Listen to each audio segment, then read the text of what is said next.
apakah ini bagi pengemplang pajak ini menguntungkan atau apakah ini brilian atau tidak. Coba kita bertanya, kalau seandainya saya jadi pengemplang pajak, ini menguntungkan tidak? Menguntungkan kan? Jadi kita mencoba menjadi seorang fraudernya sebagai orang yang melakukan tindak pidana gitu ya misalnya. Hai sahabat TCID, kamu sedang mendengarkan podcast Suar Akademia. Ngobrol seru isu terkini bareng akademisi. Situasi ekonomi di Indonesia memang most likely jadi bahan omongan gitu Sobat TCID. Kita nggak ngomongin tentang daya beli, naiknya harga pangan, atau mungkin dolar kali ini. Tapi beberapa waktu yang lalu perbincangan mengenai pemerintah dan juga DPR yang menyepakati ada sebuah aturan baru untuk memberi kekebalan hukum buat orang-orang yang membeli surat utang khusus yang diterbitkan sama Danantara. Lately jadi jadi sorotan begitu karena pemerintah baru saja mengeluarkan regulasi khusus terhadap perlindungan pembelian surat utang khusus, yaitu Patriot Bond dan juga Merah Putih Bond begitu. Ini dilindungi banget dari segala tuntutan pidana umum, perdata dan juga pidana khusus. Bahkan aturan yang ada di Undang-Undang Nomor 4 Tahun 2026 juga menyebutkan data dan informasi pembeliannya tidak dapat dijadikan dasar pengenaan pajak begitu. Kalau kita berbicara soal Patriot Bond, bisa dibilang sih tujuannya memang oke begitu, karena ada obrolan bahwa Patriot Bond ini itu tuh bakal jadi kayak semacam pengumpulan dana untuk mendukung transformasi ekonomi dan juga masa depan Indonesia. Tapi dari diskusi-diskusi publik yang lumayan rame, ini juga terkesan fishy gitu Sobat TCID. So, apakah ini bakal menjadi penyelamat dan juga penggerak ekonomi supaya bisa jadi lebih maju, atau malah jadi tempat quote unquote cuci-cuci dan penyelamat pajak orang-orang yang ngemplang ya.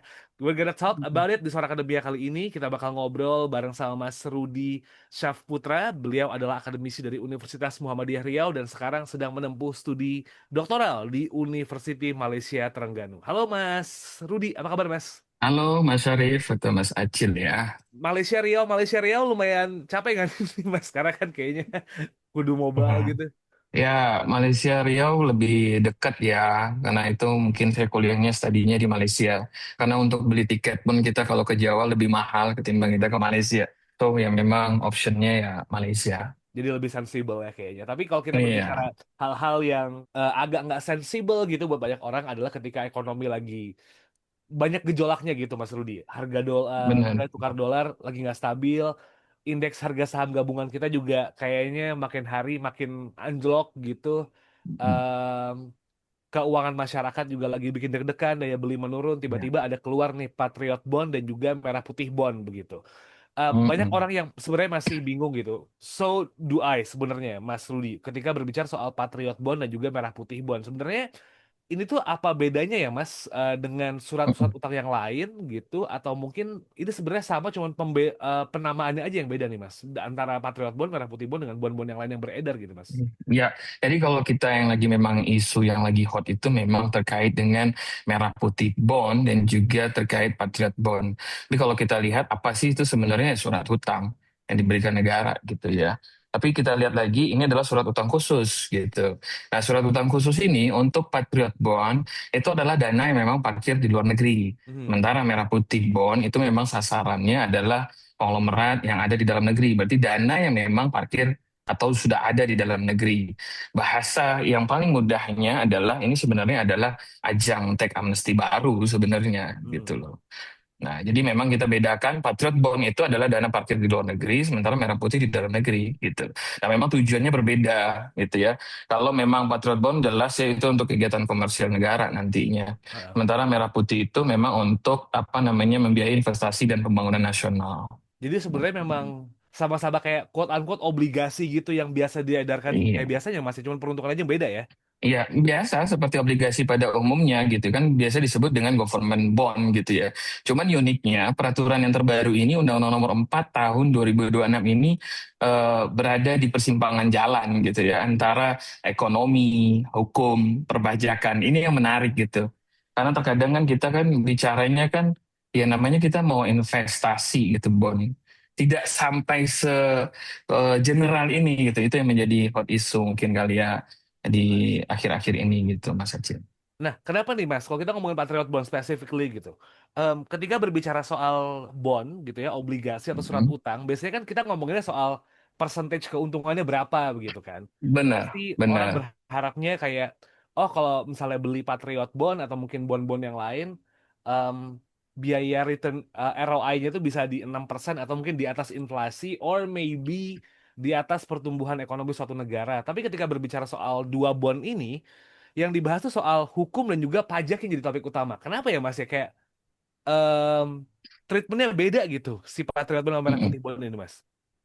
Iya, jadi biasanya kalau kita ingin membeli bond, itu pasti kita melihatnya yang pertama adalah financial return-nya, gitu ya. Baik tadi bahas mengenai return-nya, berapa sih return-nya, dan kemudian risikonya apa, gitu. Tapi kali ini unik di Undang-Undang Nomor 4 ini, yaitu adalah mereka lebih banyak atau negara lebih banyak memberikan legal protection, Hmm. ya. Uang dari mana, gitu ya. Itu kan uang dari mana? Oke, kita amankan. Kemudian pajak bagaimana? Oke, pajak dia ampuni. Apa kita nanti dituntut gitu kan? Maka ada perlindungan hukum. Jadi memang kalau kita bicara bond, dua ini biasanya yang dilihat adalah pasti pertama financial return gitu. Tapi ini memang yang lebih globalnya adalah legal protection lebih di up gitu. Nah, maka ini menjadi ada tanda kutip gitu. Nah, saya sebagai auditor forensik melihatnya berbeda. Kalau kita bicara terkait misalnya Patriot Bond gitu ya, kita mau melihat ada fraud nggak di sini? Ada fraud risk tidak? Ada kecurangan tidak? Ada AML risk tidak? Anti money laundry tidak di situ? Ada tax abuse tidak di situ?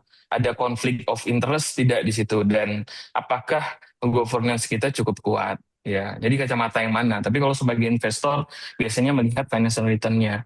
Tapi memang unik di nomor 4 tahun 2026 ini lebih kepada legal protection-nya. Karena kalau kita lihat undang-undangnya itu nomor 50A itu panjang itu ya.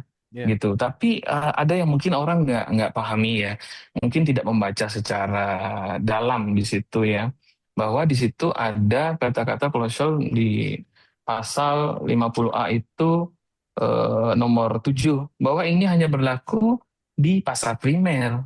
Hati-hati Hmm. gitu. Tidak di pasar sekunder. Berarti pasar primer yang memang kita langsung beli kepada Danatara gitu loh. Jadi bukan pasar sekunder. Begitu Mas Acil. I see.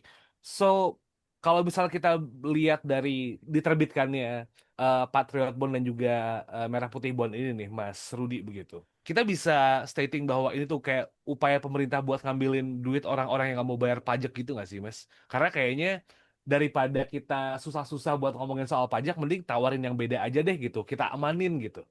Iya, memang ini menjadi cukup smart ya. Memang udahlah kita gabungin aja. Selama ini juga dari eranya Presiden Pak Jokowi sudah ada tax amnesty berapa kali. Ini kita coba dikombin lagi deh tax amnesty, tapi dimasukin ke dalam obligasi. Memang ini oke ya menurut saya.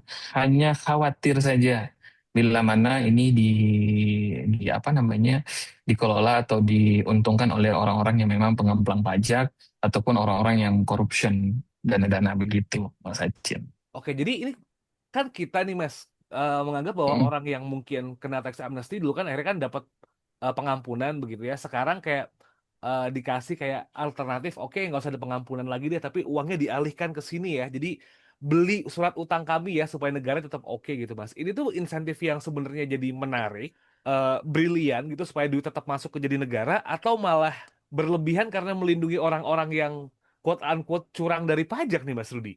Ya, jadi kita balik lagi ya kepada government kita sendiri, tata kelola gitu ya. Nah, kalau ditanya tadi mengenai apakah ini bagi pengemplang pajak ini menguntungkan atau apakah ini brilian atau tidak. Nah, kita harus memisahkan itu sendiri. Coba kita bertanya, kalau seandainya saya jadi pengemplang pajak, ini menguntungkan tidak? Ya, menguntungkan kan. Jadi kita coba jangan jadi kita mencoba menjadi seorang fraudernya sebagai orang yang melakukan tindak pidana gitu ya misalnya curangan. Nah, ketika kita mendapatkan informasi disahkannya undang-undang ini, maka kita wah ini peluang gitu loh. Ya, peluang kita untuk melakukan cuci uang bisa gitu ya. Karena ada hukum di situ ada penjagaan terhadap hukum pidana itu tadi, Ya. pidana khusus juga, perdata juga gitu. Dan ini bisa disebar duitnya gitu kan. disebar jadi nomini gitu ya ke orang-orang. Nah, intinya adalah AML itu terjadi, Mas Acil, kan ada tiga ya. AML, anti money laundry itu kan ada tiga placement ya. Ini ditempatin di obligasi gitu. Ya. Kemudian layering, berlapis dia, dikasih ke beberapa orang agar tidak terbaca. Kemudian integrasinya, uang ini bisa menjadi halal kan begitu. Oke, menarik nih Mas. Tapi seberapa besar ya Mas? Karena kan memang ketika berbicara soal Patriot Bond ini dan di Undang-Undang P2SK ini kan ketika Patriot Bond keluar banyak banget apa ya netizen, ahli ekonomi bilang potensi buat jadi instrumen mesin cuci uang gede banget di sini dan dianggap legal gitu Mas. Segede itu kah Mas risikonya buat Patriot Bond ini buat jadi quote unquote mesin cuci uang orang-orang kaya Mas? Ya, itu sah-sah saja ya. Intinya adalah apakah ini bisa menjadi ajang untuk pencucian uang, sah-sah saja. Karena memang negara kita hari ini kita tahu bahwa cash yang beredar di Indonesia itu luar biasa banyaknya. Hmm. Makanya ada ditawarkan untuk merah putih bond. Ya, negara pasti tahu uang cash yang beredar banyak, sementara yang di tracking di bank berapa. Sementara ini kalau untuk Patriot Bond kan berarti dana yang di luar negeri. Mhm. Tentu ini membalikan supaya uang ini balik lagi ke rupiah. Karena kalau seandainya salah satu faktor adalah agar uang yang tadi parkir di luar negeri dalam bentuk dolar balik lagi deh ke rupiah gitu loh untuk membiayai negara. Ini salah satu juga tarik ulur kan, menarik agar orang-orang yang memang kan hartanya ya udah yuk kita masukin kembali ke negara. Ini Patriot Bond. Nah, kalau ditanya apakah ini menjadi ajang cuci uang atau sejenisnya tergantung tata kelola negara nanti. Tapi yang perlu kita tanda kutip di sini adalah yang dilindungi itu pembeliannya loh ya Mas ya. Oke. Mas Acil ya. Ya di pasal apa namanya pasal 50A nomor 5 itu negara menjamin dan melindungi pembelian instrumen. Jadi apakah ini aman? Belum tentu juga.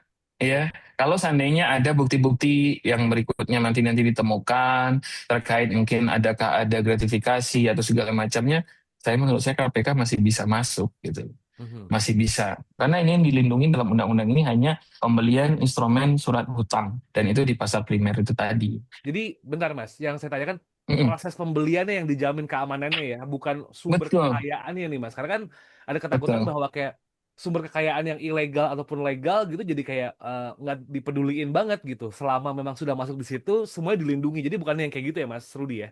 Iya, kalau yang saya memang di dalam undang-undang ini belum spesifik dibahas setelah ini semua gitu. Baru hanya proses pembeliannya. Berarti barang pembelian ini yang dilindungi.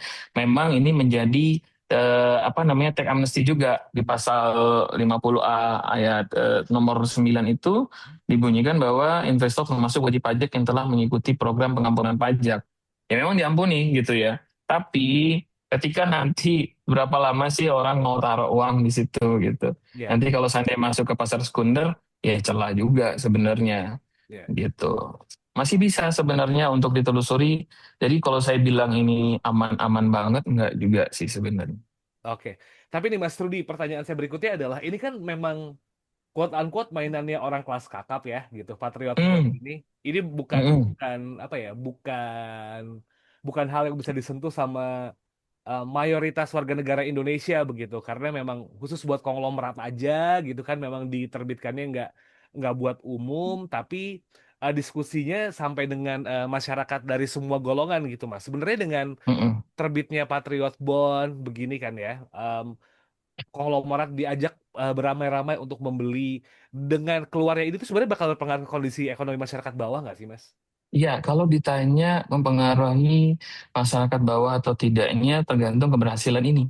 Kalau seandainya proyek negara ini apa namanya berhasil, berarti kan lapangan pekerjaan atau industri aktif, lapangan pekerjaan akhirnya dibutuhkan, maka tentu sangat berdampak terhadap masyarakat gitu loh. Tapi kalau ini gagal, wah ini kan jadi apa namanya jadi kepercayaan yang hilang gitu Mas Acil. Hmm, Jadi oke. kita mau lihat dulu kalau berhasil investasi naik nggak gitu ya. Kalau investasi naik, proyek jalan, lapangan kerja bertambah. Tapi kalau dia gagal, nah ini ketimpangan meningkat nih, kepercayaan publik pasti turun. Dan biaya pinjam negara juga naik pasti karena gagal kan. Gitu Hmm, loh. oke. Jadi memang Mm-mm. semuanya masih dalam pantauan nggak sih Mas? Karena memang kita harus menunggu dulu apakah benar-benar berhasil ketarik gitu ya dana dari luar negeri supaya bisa diputar lagi di Indonesia gitu. Kalau memang berhasil, bakal ngefek gitu Mas. Tapi kalau memang misalnya nggak berhasil ya, kita bisa bilang kalau negara bakal jadi punya utang lebih banyak nggak sih Mas ke perorangan gitu Mas jadinya nantinya? Bisa, kalau negara gagal mengelolanya, pasti bisa. Karena yang jadi masalah adalah sebenarnya terkait Patriot Bond ini ataupun Merah Putih Bond ini adalah ujung-ujung tombaknya adalah di negara kita sendiri. Kalau negara kita memang bisa mengelolanya dengan transparansi, ya, dengan memang kalau di dalam pasal itu memang udah keren banget gitu ya. Di 50A di nomor 3 bahwa dilaksanakan dengan menetapkan strategi kebijakan pengelolaan dan pengendalian risiko yang dikelola memenuhi prinsip profesional, akuntabel, dan pertimbangan bisnis. Ya, kalau kita bicara memang tata kelola, ya oke gitu kan, bahwa tercapainya tujuan tadi, bahwa apa namanya investasi ini bisa naik, proyek bisa jalan, lapangan pekerjaan bertambah dan sejenisnya. Tapi kalau negara gagal, nah ini kita, karena hari ini kita lihat banyak bahwa masyarakat itu sudah nggak percaya sama negara gitu, sudah menurun, bukan tidak percaya, tapi menurun kepercayaan terhadap negara. Nah, tentu kita lihat nanti apakah berhasil atau tidak ini. Berapa banyak sih orang yang melakukan apa namanya Patriot Bond dan juga Merah Putih. Itu Mas I see. Acil. Nah, tapi kalau kita berbicara situasi yang sekarang nih Mas, kan memang melihat keuangan negara APBN yang meskipun banyak orang yang udah mulai deg-degan gitu ya, defisitnya kurang, makin tinggi gitu, ada potensi buat lebih dari 3%, terus juga ekonomi pendapatan negara juga makin berturun karena apa ya, penerimaan dari pajak juga makin berkurang begitu. Is it the right solutions buat negara kita sekarang atau malah jadi bom waktu karena hukumnya seperti terkesan apa ya lumayan fleksibel gitu buat orang-orang yang makin kaya gitu nih Mas Rudi. Ngeliatnya gimana nih Mas? Ya, kalau dibilang ini apakah bom waktu, ya bisa menjadi bom waktu. Ya, tapi kita perlu pahami dulu gitu loh. Apakah ini memang bisa berjalan maksimal atau tidak? Ya, karena apapun namanya, ini kan kewajiban baru bagi negara. Karena menjanjikan sekian persen untuk melakukan obligasi, begitu ya. Ketika tidak bisa maksimal, ini bisa menjadi bom waktu. Yang terpenting adalah pemerintah bisa nggak mengelola ini semua. Karena tata kelola itu yang harus, yang betul-betul dijaga. Tapi kalau tata kelola itu nggak bisa, ya itu bisa kacau, Mas, gitu loh. Oke. Jadi intinya sekarang adalah tata kelola yang penting ya Mas ya. Peraturan yang turunannya nggak sih yang sekarang memang dibutuhin buat supaya lebih clear dan orang mau chip in ke Patriot Bond ini Mas Rudi? Iya, perlu perlu dibuat lagi lebih jelas karena memang, tapi ini kan dana Tara ya, dana Tara itu kan sebenarnya sudah bagus ya tata kelola. Cuman apa ya, ya intinya tata kelolanya lebih bagusin aja karena kalau kita lihat bahwa dalam perspektif good governance itu World Bank nyebut ya governance memiliki beberapa prinsip utama. Pertama adalah accountability, ya, kemudian transparansi, participation, kemudian rule of law, dan effectiveness gitu ya. Kalau salah satu itu hilang, nah ya pasti kepercayaan publik itu turun. Nah, sejauh mana sih negara bisa menjaga itu semua gitu. Oke. Dan mungkin yang terakhir nih Mas, resiko fraudnya yang paling besar di mana sih Mas Rudi gitu? Nah, jadi Kalau tidak ada tata kelola yang baik itu resiko fraudnya gede Mas. Karena yang dibidik adalah orang-orang kaya yang sering beredar gosipnya adalah mereka sering ngemplang pajak gitu. Bahkan kayak konsultan pajaknya juga banyak banget supaya bisa dikaburin gitu kan. Resiko mereka ditarik gitu ada kemungkinan fraud-fraud juga di situ gitu. Ini kan mainannya emang mainan-mainan giant nih gitu. Ini big fish pool gitu. Ada resiko fraudnya nggak nih Mas? Kalau ini program tetap dijalankan nih Mas? ya, jadi memang semakin kalau ketika ini terjadi seakan ini, tanda kutip orang-orang yang melakukan fraud itu sebenarnya tepuk tangan gitu ya, konglomerat itu tepuk tangan gitu ya, karena mereka bisa melakukan ya tanda kutip money laundering gitu loh. Kalau kita lihat bahwa instrumen pencucian uang itu apa aja sih gitu ya, kapan sih bisa dikatakan ini pencucian uang itu terjadi? Pertama adalah asal dana tidak diverifikasi, ya. Nah, Pertama, dana itu kita tidak bisa verifikasi. Kedua, identitas beneficial owner tidak transparan, ya kan? Yang ketiga adalah hasil akhir legitimasi hukum. Kalau ketiga ini terjadi, ini instrumen pencucian uang, Mas. Nah, kalau kita lihat di dalam undang-undang ini, bisa saja siapa saja melakukan placement, bisa saja siapa saja melakukan layering gitu loh, ya. Mau dia melakukan nomine, ya kan? Sekarang saya punya banyak dana, saya pengen pecah ke beberapa orang, Ya, ini peluang untuk dihalalkan barang-barang ini semua, harta-harta haram tanda kutip ini semua gitu loh. Dan apa yang fraudnya adalah apa? Beneficial ownership-nya kita bersembunyi di situ.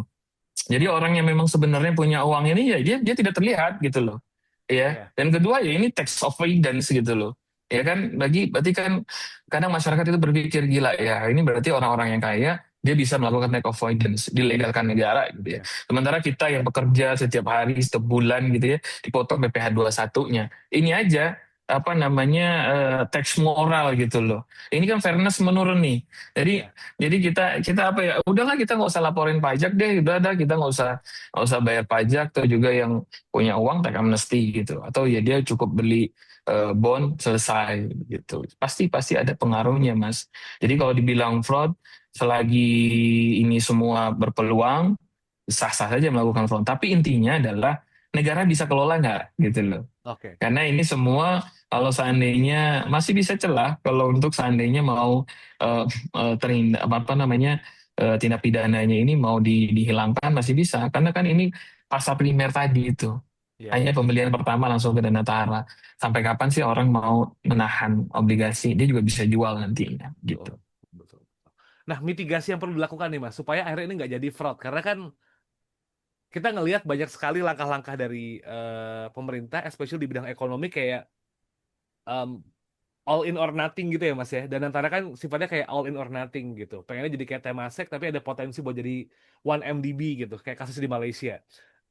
Melakukan MBG juga langsung dar gede gitu. Berharap perputaran roda ekonomi besar. Hmm, Kopdes juga seperti hmm. itu. Bahkan Patriot Bond juga ini terkesannya all in or nothing untuk big fish yang ngemplang pajak gitu atau mungkin melarikan uangnya ke luar negeri supaya bisa tetap ada di dalam Indonesia. Nah, mitigasi yang perlu dilakukan supaya akhirnya program ini tuh tetap berjalan dengan baik dan bisa menghindari resiko-resiko terjadinya fraud itu apa aja yang bisa dilakukan nih, Mas? Iya, balik lagi ya. Jadi gimana sih caranya supaya ini menjadi mitigasi risiko fraud gitu ya? Adalah peran negara untuk memang mengontrol ini semua. Nah, di dalam ini semua perlu ada namanya apa namanya menyampingkan ego sektoral. Ego sektoral berarti setiap data yang memang ada di perbankan itu sudah connecting semua. Maka negara bisa men-tracking itu semua. Banyak, makanya tadi saya katakan di awal negara kita termasuk negara yang memang cash yang beredar itu sangat banyak ya. Jadi kalau seandainya ini semua bisa digitalisasi dan memang tidak ada lagi ego sektoral, semua connecting pajak, bank gitu loh. Dan dana tara di sana juga transparansi. Pelan-pelan saya rasa juga akan ketahuan ini juga termasuk mitigasi. Ini sebenarnya dua mata pisau, ya, dua mata pisau yang memang satu ingin negara kita dibantu. Tapi mata pisau yang lain, kalau memang negara memang serius, maka dia bisa melakukan tracking. Ini uang dari siapa dan dari mana. Asal memang uangnya ini adalah memang diperbankan di tracking ya. Tidak lagi ya, karena memang untuk membeli ini kan juga melalui bank nanti ujung-ujungnya Betul. gitu, Mas.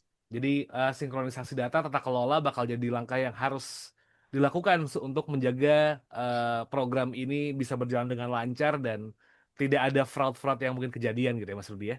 Iya, sebenarnya ini alat pancing ya. Sebenarnya kalau bagi saya ini alat pancing yang memang seksi di dua-duanya gitu. Bagi konglomerat ini seksi karena dia belum melaporkan mungkin hartanya.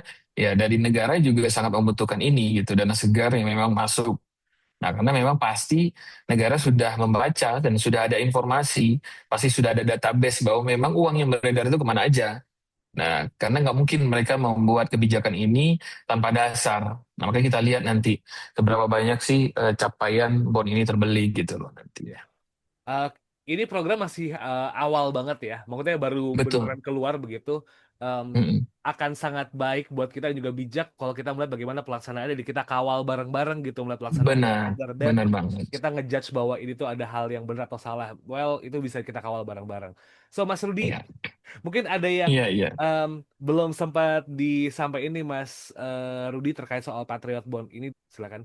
Ya, kalau saya ingin sampaikan adalah saya sangat berharap kepada negara apabila memang Patriot Bond ini dan juga Merah Putih ini benar-benar dikelola dengan baik. Ya, tapi sama-sama kita kawal dan kita lihat bagaimana tata kelolanya nantinya. Karena kalau seandainya ini gagal, toh ujung-ujungnya rakyat juga yang akan menanggungnya nantinya gitu. Begitu Mas. Tata kelola jadi kunci utama Kata begitu kunci, ya. kunci Kata utama, kunci di situ benar-benar. untuk melakukan hal-hal yang sifatnya lumayan beresiko seperti ini. Kalau begitu Mas Rudi, thank you so much for the time buat ngobrol-ngobrol kali ini. Lancar-lancar Mas Ya, buat ngajar dan juga studinya di Malaysia dan Sobat TCID. oke, That's a thank wrap for you. this Amin. episode. Terima kasih sudah mendengarkan. Saya Muhammad Syarif signing out. I'll see you next week gitu ya. Have a nice day and wassalamualaikum.